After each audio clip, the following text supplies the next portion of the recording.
በዘበኝነት ነው የተቀጠርኩት አለኝ። የዛች ሞመንት ላይ በአባቴ አፈርኩኝ።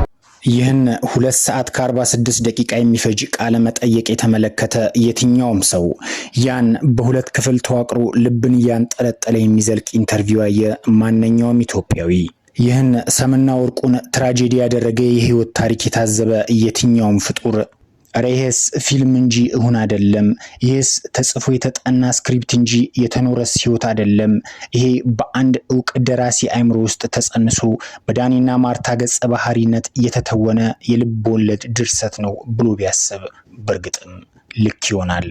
በርግጥም ሊፈረድበት አይችልም።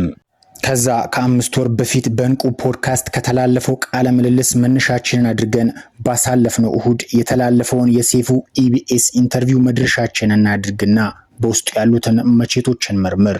ከዛም የሶስቱን ገጸ ባህሪያት እውነታ እንፈትሽ። ለዚህም ዳኛቸው ሻምበል መምህር ዳኒ ካቀረባቸው መረጃዎች እንነሳ። ዳኒ ትውልዱን ድሬዳዋ አድርጎ በዛው እስከ ዩኒቨርሲቲ በዘለቀው የትምህርት ጉዞ ባቀረበው የትምህርት ማስረጃ አንድም ስህተት የለበትም። ለዚህም የተማረበት ትምህርት ቤት አንዱ ምስክር ነው። የመምህር ዳኒ አባትም ሻምበል ሽፈራው በዛው ልጁ በሚማርበት ትምህርት ቤት ውስጥ በዘበኝነት እንደሚሰራ ብዙዎች መስክረዋል። ይህም ብቻ አይደለም፣ አባትና ልጅ ያላቸውን ግንኙነት፣ ሻምበል ልጃቸውን ለማስተማር ያደረጓቸው መስዋዕትነት፣ ብዙ የድሬዳዋ ከተማ ነዋሪዎች፣ እልፍ የሚባሉ የሻምበል ሽፈራው የቅርብ ጎረቤቶች፣ በቅርብ ቤተሰቡን የሚያውቁ ግለሰቦች ከተባለው በላይ ብለዋል። ጥቂት የማይባሉ ሰዎችም በፌስቡክ ገጻቸው አስፍረዋል። እዚህም ጋር ልቅም ያለ እውነትን ይዘን እናልፋለን። የድሬዳዋውን የዳኒን የኑሮ ጣውረድ ስናልፍ በቀጥታ የአዲስ አበባ ህይወቱን እናገኛለን። ከዛም በቻይና ያለውን የህይወት ውጥረት፣ መምህር ዳኒ በአዲስ አበባ ዩኒቨርሲቲ የነበረውን ቆይታ፣ በግቢው ስለነበረው የትምህርት ውጤት፣ ከሱ በላይ ጓደኞቹ ብዙ ብለዋል። እነዛ ሲሚስተሩን ተጭሮ አብሯቸው ያሳለፋቸው ጓደኞቹ ምስክርነት ሰጥተዋል።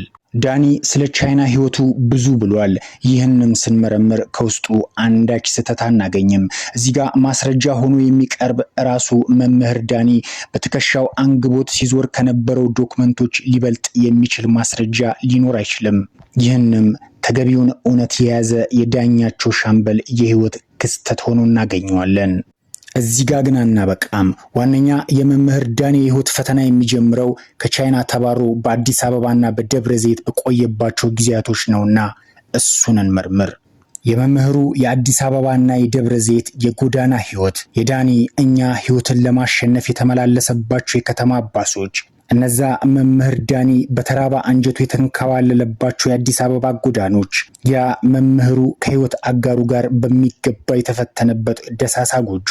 በእርግጥም አፍ ኑሯቸው ያውሩ ተብሎ አይጠበቅም። እንዲያም ሆኖ የመምህሩን የህይወት ተጋድሎ፣ የባለቤቱን ከአለት የባሰ ጥንካሬ፣ ያን የሮሚዮና ጁሊየትን የጃክና ሮዝን ፍቅር ታች የሚያወርድ ድንቅ ፍቅር የታየበት የህይወት ትግል ሕያው ሆነው ምስክርነት የሚሰጡ የዳኛቸው ሻምበልና የማርታ የቅርብ ጓደኞች፣ ተከራይተው በቆዩባቸው ቦታዎች የሚኖሩ በርካታ ሰዎች፣ መምህር ዳኒ አስተምሮና አስጠንቶ ለካምፓስ ያበቃቸው እልፍ የሚባሉ ተማሪዎች ለመምህር ዳኛቸው ሻምበል ሕያው ምስክር ናቸው። እናም ያንን ለተናጋሪው ግራ አጋቢ፣ ለሰሚው ልብ አንጠልጣይ የሆነን የህይወት ታሪክ በእርግጥም ልክ ሆኖ እናገኘዋለን። እዚህ ጋር የመምህር ዳኛቸው ሻምበልን የህይወት ውጣ ውረድ በጉልህ ደምቆና አብቦ እንዲታይ ያደረጉ ሁለት ካስማዎችን ሳያነሱ መቅረት ነገሩን ጎምዛዛ ያደርገዋል። የመምህር ዳኒ ወላጅ አባት ሻምበል ሽፈራው የልጁን ስኬት እውን ለማድረግ ራሱን መስዋዕት ያደረገ የዘመናችን ጀግና አባት፣ ወይዘሮ ማርታ ንጉሴ የመምህር ዳኛቸው ባለቤት፣ እኚህ ሁለት የሰው ብረቶች በእርግጥም የመምህር ዳኒን ህይወት ለአሁኑ ስለዛች ድንቅ ሴት፣ ስለዛች ድንቅ ሚስት፣ ስለዛች ድንቅ እናት ስለ ወይዘሮ ማርታ ጥቂት እንበል።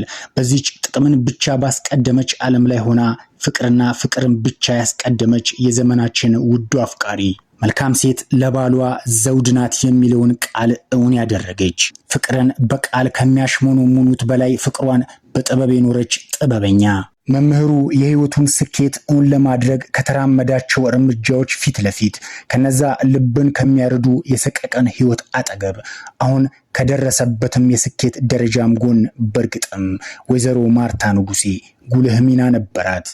እውነተኛ ፍቅርን ፈላጊ የሚስታውራ የዘመናችን ጀግና ሴት ያንን በጥፋት የደነደነና የቆሸሸ ማንነት ሰብራ ገብታ በውስጡ ያለውን ጸጋ ያወጣች ትጉ ሴቶች ሁሉ ብር ይወዳሉ ለሚሉ ቢሊዮን ወንዶች ብቻዋን መልስ መሆን የምትችል ሴትነትን በትክክል ያሳየች ጀግና ሴት ወይዘሮ ማርታ ዓመታትን የፈጀ ደግነት፣ ከሰው የማይጠበቅ ሰብአዊነት፣ ላፍታ እንኳን ያልተቋረጠ ርህራሄ፣ ከአብራክ ክፋዮች የላቀ እንክብካቤ፣ ድህነት ያልበገረው የሰዎች ጫጫታ ያላሸነፈው ራስን አደጋ ውስጥ በሚጥል ኃላፊነት ላይ የማስቀመጥ ውሳኔ፣ ኢትዮጵያዊ ደግነትና ሰው ወዳድነት፣ ክረምትና በጋ ያላቋረጠው በጎነት፣ ሃይማኖትና ብሔር ያላጠረው መልካምነት፣ ሰውን ያከበረ ሰውነት። በርግጥም ወይዘሮ ማርታ ስለ ፍቅር የከፈለችው መስዋዕትነት ነበር።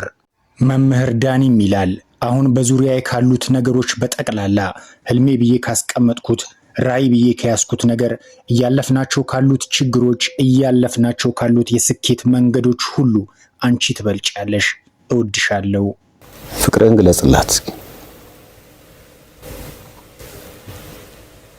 አሁን በዙሪያዬ ካሉ ነገሮች በጠቅላላ ህልሜ ብዬ ካስቀመጥኩት ነገር ራዕይ ብዬ ከያዝኩት ነገር እያለፍንባቸው ካሉ ችግሮች እያለፍንባቸው ካሉ የስኬት መንገዶች ሁሉ አንቺ ትበልጫለሽ።